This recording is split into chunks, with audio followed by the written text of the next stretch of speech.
Bristol Community College continuously works to equip students so they can give back and contribute to the local community.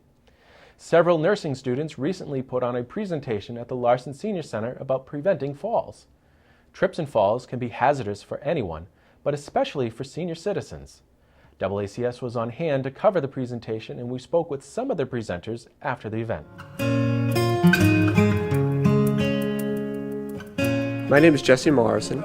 I'm a nursing student from BCC, graduating this May.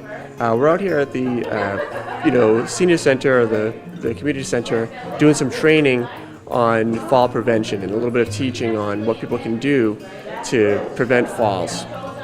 My name is Stacy DeMello. I'm a BCC nursing student, and today we came here to the Attleboro Senior Center. We went through numerous amount of tips. One in particular was taking your time when you get up to prevent postural hypertension, as well as making sure that you know what side effects your medications have, keeping a well-lit room, making sure there's no clutter on the floor because oftentimes you tend to trip, and just a plethora of information. Well, fall prevention is really an all-the-time kind of thing, but we came out to kind of see what was needed out here, and we saw that fall prevention was going to be a focus next month, so we thought it would be a great way to introduce the topic. And it's kind of also something that's kind of near and dear to our hearts. We work a lot with older adults, and falls are can create such a change of lifestyle, and they can really change your quality of life. So we thought it's really important to you can't really overemphasize this. This information is quite crucial to share with the elderly community because a number of hospital admissions are related to falls. And a minor fall could cause kind of a domino effect.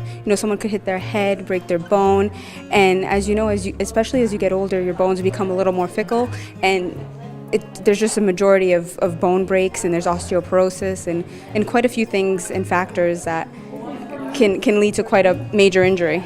The most basic thing I always say, the term use fresh eyes, always be evaluating, always be looking at your home.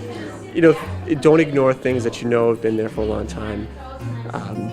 Make those changes if you need to. It was a group decision to add games because, as you know, repeating information, and some people are tactile learners and they need to write things down.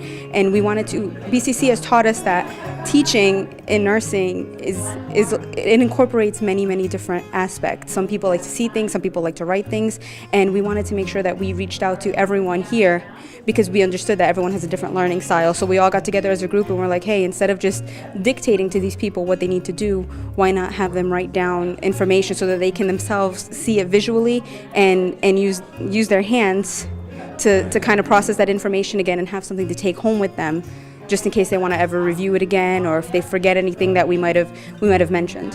If people are computer savvy, there's lots of information, just a quick Google search, or going to government websites like the CDC has a lot of statistics if you're that kind of interested in tips. But also talk to your doctor.